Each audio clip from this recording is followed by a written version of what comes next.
Mauna po tayo sa ating testimony. Sabi nga po sa Psalm 22, verse 22, I will praise you to all my brothers.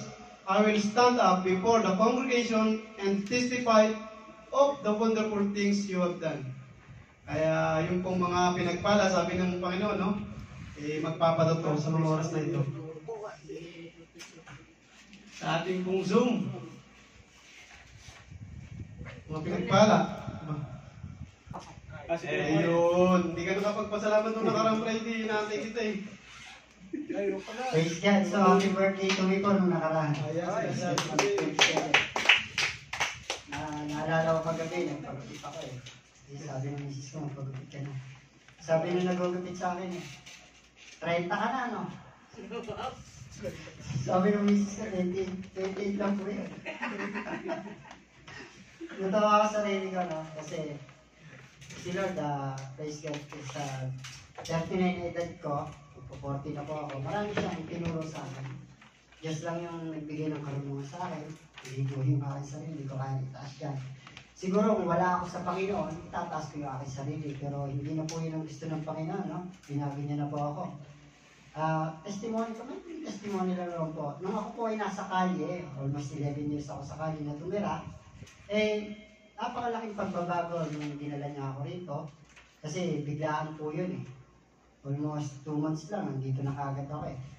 Kasi nag-aral po ako sa missionary school, pinag-aral po ako ng ampunan. So hindi ko po pangarap na mag-abroad. Wala po yan sa isip ko kasi nasa kali nga po ako eh. Ang testimony ko lang po ay 3 bagay na ipinakita sa akin ng Panginoon. Unang-una, yung bagay na hinihiling mo sa Panginoon, na akala mo yun na, yun the best para sa'yo, hindi yun yung gusto ng Panginoon. Mas the best. Mas great yung bibigay ng Diyos. Unang-una, sabi ko kay Lord, nung nakatapos ako ng OJT ko, Lord, kahit trabaho lang, automotive. Binigay sa akin ni Lord, tinupad yan. Dinali niya ako rito, sa Saudi Arabia, binigay niya ako ng trabaho, mas the best pa sa Petromin. Change yun, no? So, bakit process kasi yun? Bago ka maging automotive, pagdaanan mo yung maliliit na bagay sa proseso ng pagiging mekaniko. Pero ngayon, mekaniko na po talaga ako. Sa una na po ako nagtatrabaho. Yun po yung unang-una.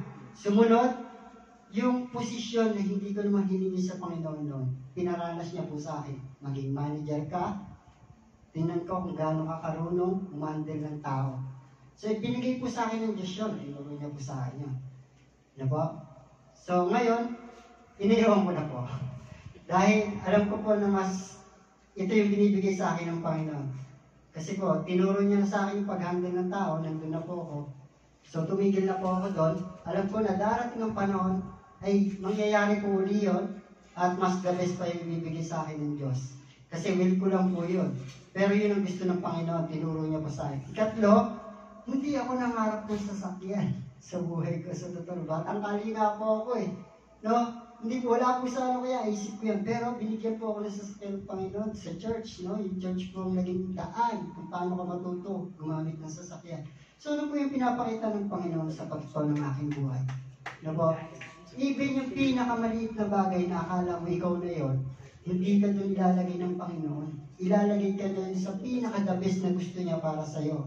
Yung pangarap mo, katitik lang yan. Pero yung gusto ng Diyos sa'yo, napakalaki. Hindi mo mawari.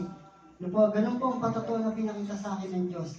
So sa edad ko, papasok 40, no po, marami na ako natutunan pagdating sa Panginoon. Yung lumakad sa buhay bilang physical na tao, yung spiritual, ginogrowth niya ako, sabi nga, i-process yung pananampalataya natin, basta na kay Lord lang tayo. Yun po ang pinakamagandang testimony sa aking buhay.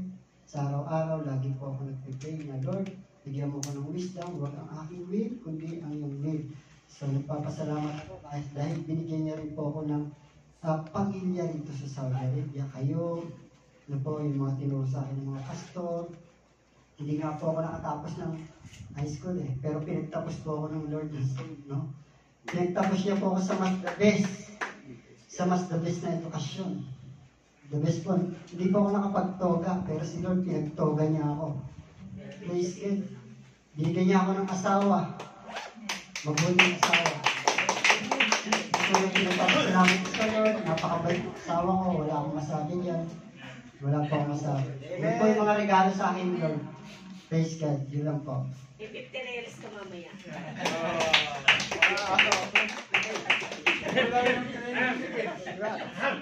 Grabe naman, titirya lang. 50 halala yan. Baka mga isa halala yan, ha? Tandaan nyo, real yan, ha? Baka babagsak tayo niyan sa kapsahan mo.